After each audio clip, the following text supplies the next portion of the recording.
महाराज जी, मन बहुत परेशान क्यों रहता है? देखो, तब लग कुशल न जीव कहूँ सपने हूँ मन विश्राम, जब लग भजत न राम कहूँ शोक धाम तज काम। पाप आचरण अशांति पैदा करते हैं। पूर्व जन्म के, इस जन्म के पाप आचरण हमारे मन को निगेटिव विचार देते हैं, चिंता देते हैं, उद्विग्नता देते हैं, भय देते हैं। अगर हम नाम जप करें, हमारे पूर्व के पाप नष्ट हों और वर्तमान में हम पापाचरण ना करें तो हमारा मन शांत होने लगेगा। नाम जप करते हुए भी यदि वर्तमान में पापाचरण करोगे तो मन शांत नहीं होगा। पाप का फल है अशांति, दुख, चिंता, शोक, भय। ये कान खोलकर सुन लो। जितना है निगेटिव विचार, जितना है ओवर थिंकिंग, जितना है डिप्रेशन, ये सब पाप आचरण का फल है। मनमानी आचरण करो, मनमानी खान पान करोगे तो तुम्हारा निगेटिव विचार, इतना निगेटिव विचार कि तुम्हें सुसाइड करने के लिए तैयार कर देगा। तुम्हारे ही कर्म तुमको तुम्हारे हाथ से मरवा डालेंगे। आप सोचो, मरने से कितना भय लगता है, लेकिन निगेटिव विचार इतना बढ़ा, पाप इतना बढ़ा कि हम अपने हाथ से अपने आप को शूट कर लिए। फिर क्या है? दुर्गति ही दुर्गति तो है। इसलिए हम कह रहे हैं, मन को यदि शांति चाहते हो, विश्राम चाहते हो, जो चाहत है नित्य सुख अरु मन को विश्राम, हित ध्रुव हित सो भजत रहो पल पल श्यामा श्याम श्यामा श्याम श्यामा श्याम। अभी आनंद आ जाएगा। पापाचरण रोको, भगवान नाम जप करो, पवित्र आहार करो, अभी आनंद आ जाएगा। नहीं करोगे तो फिर अब यही तो चल रहा है। पूरा संसार अशांत है, तुम ही थोड़ी अशांत हो। आप सब अपने अंदर देखो। यदि भगवान का भरोसा नहीं, भगवान का भजन नहीं तो अशांत हो। आप देख लो। वो अशांत से कुतः सुखम, जो अशांत है वो सुखी कैसे हो सकता है? इसलिए नाम जप करो, भोजन पवित्र रखो, आचरण पवित्र रखो। ये मुर्गा मुर्गी, बकरा बकरी, अंडा, इन खाने से कोई बलवान नहीं बनता, इनसे कोई सुखी नहीं होता है। सब पापाचरण है, कुछ नहीं है। जीभ के नीचे गया सब मल हो गया। होश में हो जाओ, गंदे आचरण छोड़ दो, हमारी बात मान लो। जैसे तुम मुर्गा को काट के खा रहे हो, ऐसे काल तुम्हें काट के फेंक देगा। उसके सामने किसी की बस नहीं चलती। होश में अगर तुम जीवों को जलाओगे, काटोगे, मारोगे, खाओगे, बेविचार करोगे, गंदे आचरण करोगे, अशांत रहोगे, दुखी रहोगे और बाद में तुम्हारा विनाश होगा, नाश होगा बहुत बुरी तरह। इसलिए हमारी प्रार्थना मान लो कि अच्छे आचरण करो, किसी जीव को दुख मत दो और गंदे भोजन से बचो। गंदा भोजन बुद्धि को भ्रष्ट करता है। तो हमको भोजन पवित्र, आचरण पवित्र, तब शांत मन होता है। ऐसे थोड़ी शांत हो जाता है। मन अशांत तभी है, कोई पापाचरण हो रहा है और भगवान नाम जप नहीं हो रहा, इसलिए है। मन अशांत हो जाएगा यदि तुम्हारे द्वारा पाप होगा, यही दंड है। शिखा जी दिल्ली से।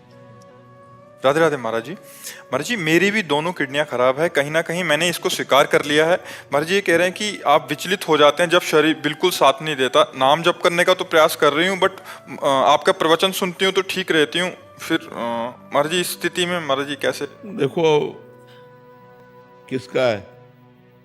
एक बार तो ये स्वीकार करना कि मुझे मरना है, ठीक है।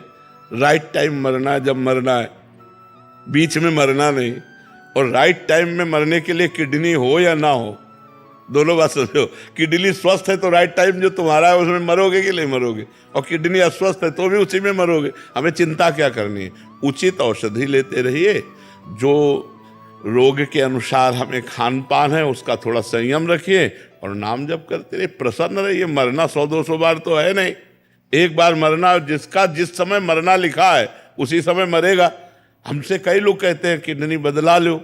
अगर हमको 80 साल तक जीना तो हमारी यही किडनी हमको 80 साल तक जिलाएंगे। और अगर नहीं जीना है तो चाहे पूरी किडनी की माला पहना दो, उसी दिन मरेंगे जिस दिन मरना है। क्या चिंता करनी यार? बचपन से जो ज्ञान प्राप्त करते रहे, और अब हम ये डर जाएं किडनी हमारी फेल हो गई, मृत्यु आएगी, डर ये नहीं है। ये सब प्रपंच नहीं। नाम जप करो। हाँ, उस किडनी के अनुसार भोजन करो। डॉक्टर से जानकारी ले लो जो भोजन है, तो उससे परेशानियां कम होंगी। और नाम जप करो, जिस दिन जाना है उसी दिन जाना है। इसका नाम मृत्यु लोग है, सब मरेंगे, तुम ही थोड़ी मरना है। शरीर को तत्कालिक कष्ट जो होता है, अरे भयानक कष्ट है हमको इस समय, तुम्हारे सामने भयानक कष्ट है। लेकिन हम भगवान के हैं, इसलिए हम मुस्कुराते रहते हैं, कभी भी शिकायत नहीं करेंगे। ऐ प्यारे, जो तूने दिया दुख या सुख सराह सराह करके उसे हम भोगे। प्यार करो भगवान से तो अभी मस्ती आ जाएगी, शरीर से प्यार करोगे तो क्या है, फिर तो रोना ही पड़ेगा। भगवान से प्यार करो, अभी मस्ती आ जाएगी। हम मस्त क्यों रहते हैं? क्योंकि प्रभु से जुड़े हैं।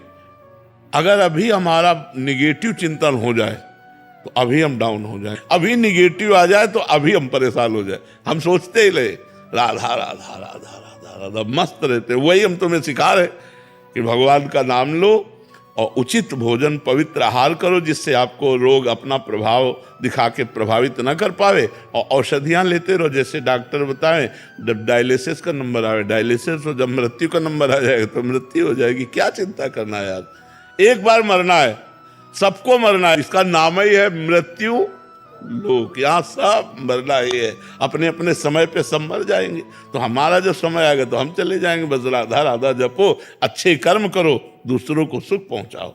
महाराज जी जो ग्रस्त में है वो कह रहा है एक तो शरीर का रोग, दूसरा परिवार की चिंता, तीसरा कि कहाँ से धन आएगा, तो इतनी सारी चिंताएं होती हैं। महाराज जी आप तो बाबा जी हैं ऐसे। तो तुम्हारे पास तो कोई है रोने वाला, हमारे पास तो कोई रोने वाला नहीं था। हमारे पास तो कोई 1 रुपया देने वाला नहीं था, हमें तो कोई पानी उठा कर देने वाला नहीं था। एक रोटी भी अगर पानी है तो हमें मांग के पानी है। हमारी कितनी समस्याएं थी, जब समस्याओं से लड़े तो आज समस्याओं का निदान हो गया। पूरे जीवन में 8-8 दिन 10-10 दिन भोजन नहीं, किडनी आज से थोड़ी खराब है। कितनी समस्या, 1800 की दवा लिखी गई तो 5 पैसा नहीं, हमारे पास 1800 की बात क्या। और आज मालिक की नजर हो गई तो आप देख लो, सैकड़ों दुलार करने वाले लोग हैं, अपने आप मालिक व्यवस्था। तो मालिक की शरण में हो जाओ, व्यवस्था कर देगा। देखो बहुत से ऐसे धार्मिक वो डायलिसिस सेंटर हैं जिनमें कुछ फीस नहीं लगती और वो डायलिसिस कर देते हैं। बहुत से ऐसे लोग हैं जो औषधि फ्री देते हैं। जब हमारे पास ना हो तो हमको ऐसे जगहों का चयन करना चाहिए जहां हम शरीर को औषधि दे सकें, जहां हम जाकर डायलिसिस करवा सकें। ऐसे हैं बहुत से ऐसे डायलिसिस सेंटर हैं जो फ्री होते हैं। तो हमें लगता है कि समस्या हम दिमाग में न रखें, भगवान के ऊपर छोड़ दे तो व्यवस्था कर देंगे। जब मेरे पास पानी देने वाला नहीं, 1 रोटी नहीं, 1 इंच रहने की जगह नहीं, 1 रुपया नहीं, मात्र हमें लगता है 15 वर्ष पहले की बात है, वो आज भगवान ने हर व्यवस्था कर दी। तो वो भगवान तुम्हें देख रहा है।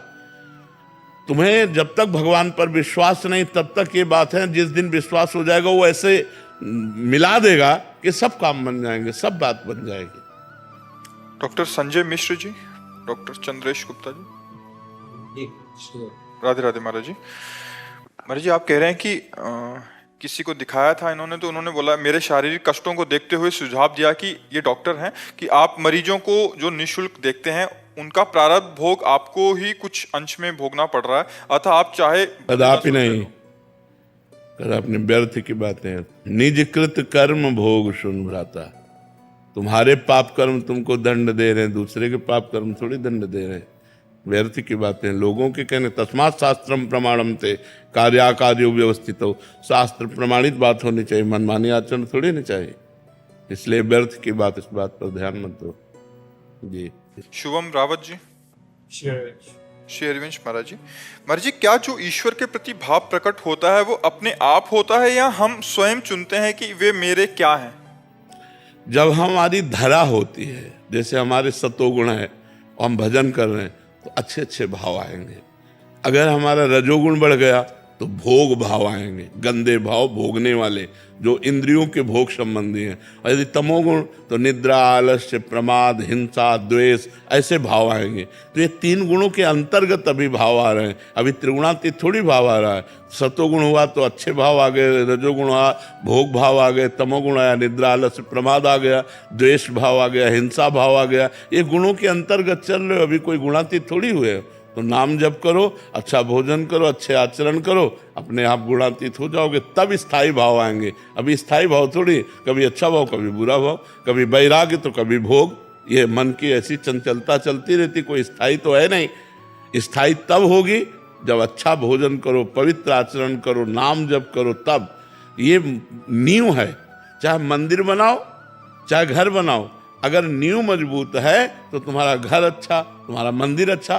तो चाहे संसार की उन्नति चाहो चाहे भागवती की उन्नति चाहो, उसके लिए नींव अच्छी चाहिए। नींव पवित्र आचरण, पवित्र भोजन, पवित्र विचार, जहां देखो आप कोई तीर्थ स्थान में तीर्थ स्नान करने नहीं जाता कि चलो भाई तीर्थ स्नान करे, दान पुण्य करे, भजन करे।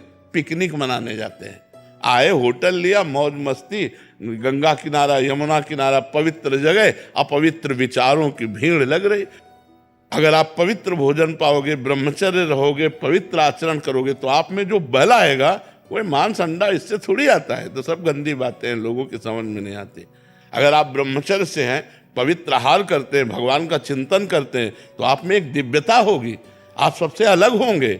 पर आज समाज बातें नहीं समझ रहा। ये हिंसा करने से, पाप करने से कहीं कोई बलवान नहीं हो जाता है। और हो जाओ, फिर तुम्हें दुर्दशा जो तुम्हें भोगनी पड़ेगी, फिर दुर्दशा भोगनी पड़ती है। जो जीवों को कष्ट दे करके अपने शरीर को मोटा करता है, वही शरीर उसके लिए दुखद हो जाता है, सोचने लायक नहीं रहता। हाथ पैर बुढ़ापा से आएगा ना, फिर उठने लायक नहीं रहता। इसलिए हम कह रहे धर्म से चलो, सत्य से चलो, पवित्रता से चलो। हमारी बात मान लो, ना मानोगे तो आपका रास्ता अधर्म की तरफ जा रहा है, जहां अशांति है, जहां दुख है, जहां शोक है। इसलिए नाम जप करो, पवित्र आचरण से रहो। आकाश जिंदल जी। महाराज जी, श्री हरिवंश महाराज जी। महाराज जी, यदि हम अच्छे कर्म करते समय ये भाव रखें कि भगवान देख रहे हैं और इससे हमें अच्छा फल मिलेगा, तो अच्छे फल का लालच का क्या उस कर्म का आध्यात्मिक मूल्य कम कर देता है? नहीं, उत्साह बढ़ता है, इससे उत्साह बढ़ता है हमारा। और भगवान के सानिध्य का भाव आना, ये अध्यात्म की बहुत अच्छी उन्नति के लिए वृत्ति है कि मैं जो कर्म कर रहा हूँ वो सर्वेश्वर भगवान देख रहे हैं और उसका फल अवश्य मिलता है। अवश्य में वो भोक्तव्यम कृतम कर्म शुभाशुभम।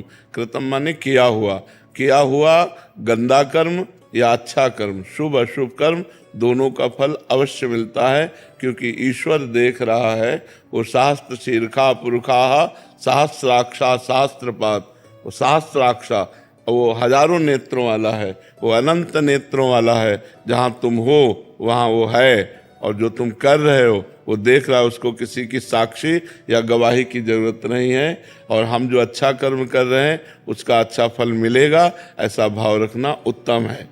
इसमें अध्यात्म में कोई हानि होने वाली नहीं है।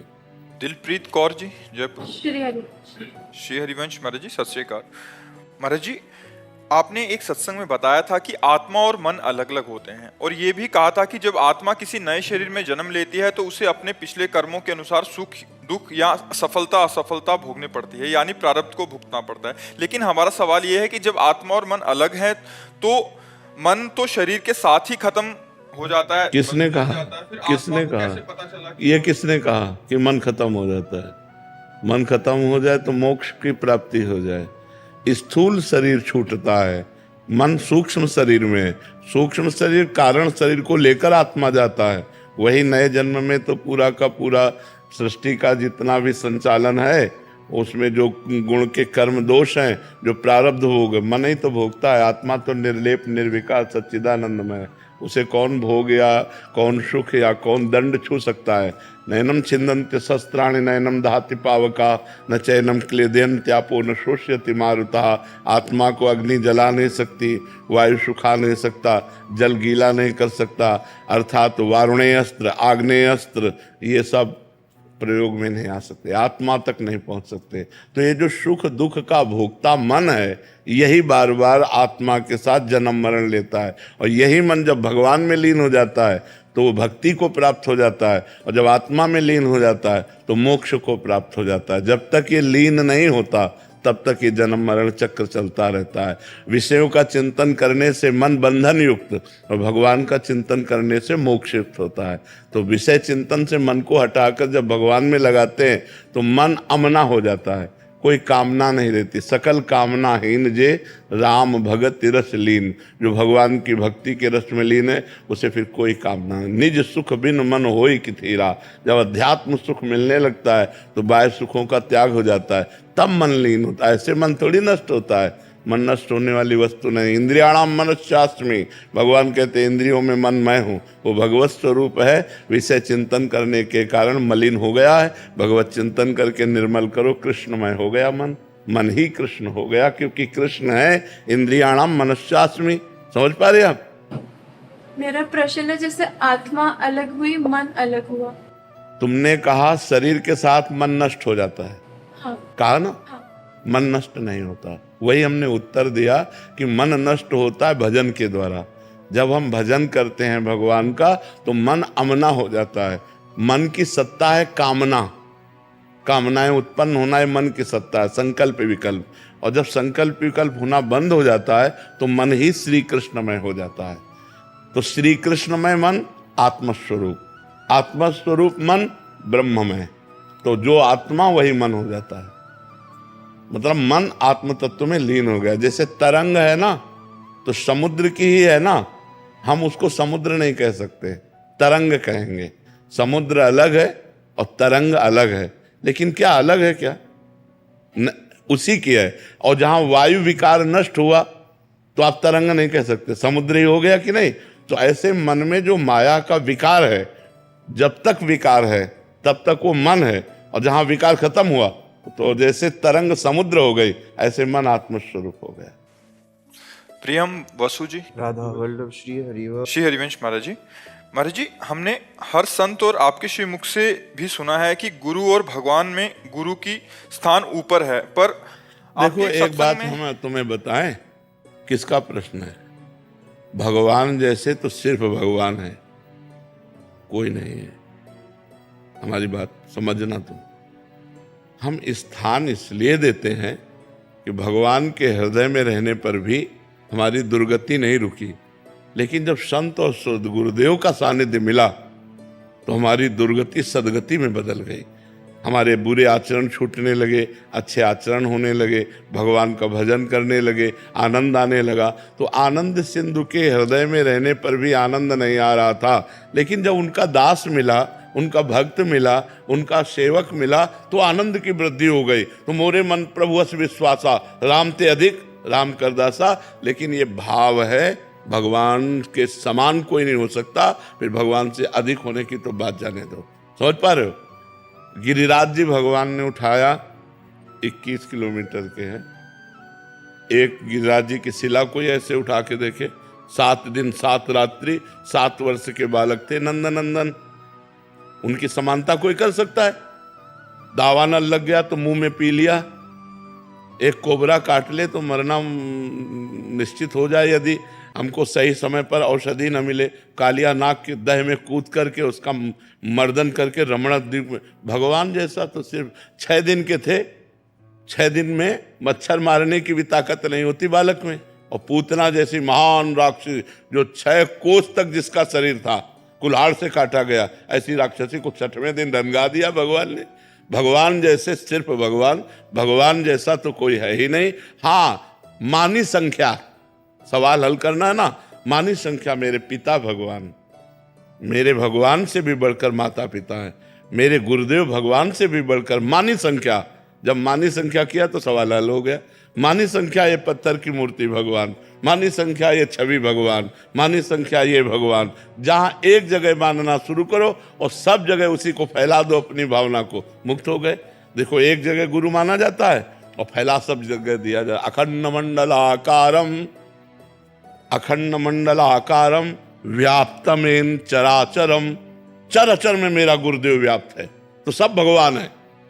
व्याप्तमेन चराचरम तत्पदम दर्शितमेन तस्मै श्री गुरुवे नमः। जो गुरुदेव भगवान चराचर में व्याप्त हैं, मैं नमस्कार करूं। ये मानी संख्या, ये गुरुदेव शुरू किया एक जगह से और फैला दिया पूरे विश्व में, और पूरे विश्व में विश्वात्मा भगवान ही है, दूसरा वही गुरु है, वही शिष्य है, वही इन्हीं का सारा खेल चल। जी, आपने एक सत्संग में कहा था कि आप हमसे जितना प्यार करेंगे हम आपके विपरीत होंगे, जितना श्री जी से प्यार करोगे उतना हम आपसे प्यार करेंगे। महाराज जी, इसका भाव समझ। इसका निरपेक्षम, संत निरपेक्ष होता है, किसी की अपेक्षा नहीं रखता।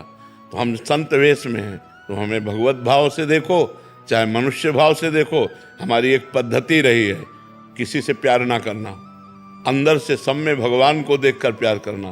तो तुम बाहरी नमस्कार प्रणाम खिलाना पिलाना सब करो, हम बिल्कुल तुमसे निरपेक्ष रहेंगे। और जब तुम श्री जी से प्यार करोगे तो हम तुम्हें प्यार करेंगे। ये रहस्य है, यह रहस्य रघुनाथ कर बेग न जाने कोई, जो जाने रघुपति कृपा सपने मोह न हो। कोई एक नहीं है, जो हमारा दोस्त हो, जो हमारा मित्र हो। और कोई जब मित्र ही नहीं तो शत्रु कैसे हो सकता है? कोई नहीं। आप द्वेष करो हमसे, हम आपसे द्वेष नहीं करते। आप निंदा करो हमारी, हम आपको प्रणाम करते हैं। आप बुरा कहो, हम आपका मंगल चाहते हैं। हमारा से प्रेम सिर्फ एक परमात्मा से और उसी के भाव से प्रेम है सबसे। ऐसे हमारा पर्सनल कोई नहीं। पर्सनल में केवल प्रभु हैं, उसके सिवा कोई नहीं है, ना कभी कोई हो सकता है। उस स्थान में किसी के लिए प्रवेश नहीं, जगह नहीं। प्रभुमय हो गए तो जो हरिवंश को नाम सुनावे, तन मन प्राण तासु बलिहारी। जो हरिवंश उपासक सेवे, सदा सेवं ताके चरण बिच। राधा वल्लभ श्री हरिवंश, हम आपको प्यार करेंगे, गले लगाएंगे, हम आपकी तरफ देखेंगे। हमारे प्रभु का ये भक्त है, इसलिए मैं उसको बहुत प्यार करता हूँ प्रभु के नाते से। मेरे शरीर से कोई प्यार करे? बिल्कुल नहीं, कदापि नहीं, सवाल नहीं। ये शरीर, ये मन, ये वाणी, ये भगवान को समर्पित है, कभी नहीं। जहाँ ऐसा कभी हमें लगा तो हमारा जहाँ प्रतिकूल रूप हुआ तो अपने आप उसकी भावधारा अपने आप बदल गई। ऐसे थोड़ी हो। एक जमींदार थे, सैनपुर में थे, साष्टांग दंडवत, 20 लोग साथ, बड़ी बड़ी झबिया में अंगूर और सेव, ये सब ऐसे। उनका ऐसे बोले, सरकार अगर हुक्म हो तो प्राण त्याग दें, हम आप पर इतना समर्पित हैं। एक दिन सभा में खड़ा किया, हम अपमानित वाले शब्दों को उच्चारण किया तो उनका गलती क्या? हमका बिना गलती के। तो बोले बिना गलती के तो उचित नहीं, हमका उचित अनुचित का व्यवहार और जगह किया जाता है, गुरुजनों से नहीं। जब तुम्हारा तन समर्पित तो हमारे लिए प्राण दे सकते, तो हम चाहे तुम्हारा अपमान करें चाहे सम्मान करें। अल्ले दूसरे दिन से डलिया बंद हो गई। अपने लोगों के पास ऐसी कलाएं हैं, अपने लोगों के पास ऐसी कलाएं हैं जो गुरु के द्वारा युक्तियां मिली। अगर पास हो जाता कि सरकार आपके हैं, आप चाहे हमको अपमानित करो सम्मानित, तो हम ये विषय थोड़ी लगता, मैं आपका हूँ, सभा में खड़ा करके अपमानित करो, कोई परेशानी नहीं। भगवान का जमूरा है संत, सबसे बड़ा जादूगर भगवान है। देखो ना, पूरे अनंत ब्रह्मांड माया के द्वारा रच दिए, उनका जमूरा है।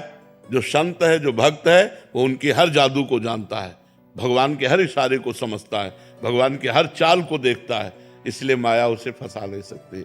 ये शरीरों का प्यार माया है और आत्मा का प्यार अध्यात्म है। हम आत्म प्यार करते हैं, शरीरों से प्यार नहीं करते। तुम सुंदर हो कि असुंदर हो, तुम अच्छे हो कि बुरे हो, हमारे प्राण प्यारे हो। जैसे लोग कहते हैं ऐसा आदमी तो तुम्हारे सामने आना नहीं चाहिए, नहीं है, तुम्हारी दृष्टि। हमारे सामने तो घोर पापात्मा भी आ जाए तो हम उसको आपसे ज्यादा प्यार करेंगे। वो अपने पाप आचरण से उठे और हमारे संग से महान बने, इसीलिए तो महात्मा कहे गए हैं। और किस बात के लिए महान? अच्छे को तो सब कोई स्वीकार करता है, और बुरे को? ये दरबार ऐसा है कि घोर बुरे को भी गले लगाकर उसकी बुराई को छोड़कर अच्छा बनाना। मेरा भगवान इस रूप में आया हुआ है, उसका आदर है और उसका परिवर्तन होगा। वो आया है, वो बातें सुनेगा तो उसका भाव बदलेगा, परिवर्तन होगा, बुराइयां छूटेंगी, अच्छा बनेगा। ऐसा तो नहीं है। एक आदमी को हम बताएं जो हर समय कट्टा खोसे, शराब पिए और पूरे गांव में आतंक मचाया था, बिल्कुल घुस के बात की उससे, जैसे अपने किसी प्रिय से बात की जाती है। हम कहा आज के बाद तुम शराब नहीं पियोगे। बोला गला काट दिया जाए तो भी शराब नहीं पीऊंगा, मैं आपके सामने वचन करता हूं। आज सुबह से लेकर शाम तक पूजा करता है, एरिया में पूरे फैलाए हुए भगवत भक्ति, नाम कीर्तन, ये। और वो आदमी जो कट्टा खोसे, अतरे दिन कोई न कोई हरकत, कोई न कोई गंदी हरकत करने वाला। तो अगर संत संग से सुधार ना हो तो संत संग कैसा? और अगर संतों के पास बुरे आदमियों को जाने को रोक दिया जाए तो फिर मतलब अस्पताल में बीमार आदमी नहीं जाएगा। अगर ये लिख दिया जाए तो अस्पताल का मतलब क्या होता है? अस्पताल का मतलब क्या होता है? हम डॉक्टर हैं, बुराइयों को मिटाने के लिए ही संत बने हुए हैं। संतों का मतलब अच्छे हैं, वो तो अच्छे हैं ही, लेकिन जो बुरे हैं उनको भी अच्छा बनाना। आज देखो प्रवचन सुन करके सैकड़ों लोग गंदी बातें छोड़ रहे हैं, गंदे आचरण छोड़ रहे हैं, भगवान की उन पर कृपा हो रही है। तो संतों के यहाँ ये सोचना कि बुरे आदमी ना जाएं, ऐसा नहीं। जितने बुरे हैं वही आवे केवल, तो उनकी बुराइयां छूट जाए तो हमारी समाज अच्छाई से भर जाएगी। जैसे मैं पढ़ा लिखा नहीं हूँ, शास्त्र वाले कोई ज्ञान नहीं है, मेरे से अनजाने से या जानबूझ के जो गलती हो गई है, अब उसकी पश्चाताप कैसा? राधा राधा राधा राधा, तेरी कट जाएगी सब बाधा, जपे जा राधा राधा। सिर्फ माँ राधा रानी के नाम से मेरे को माँ राधा रानी मिल जाएंगे? बिल्कुल मिल जाएगी। नाम नामी का अभेद है। जो नाम निरंतर जपता है वो भगवत प्राप्ति कर लेता। बच्चा जिंदगी भर यही करते रहे, तो अनुभव की बात तुम्हें बता रहे। ज्ञान नहीं है इसे। जरूरत नहीं है, जरूरत नहीं है।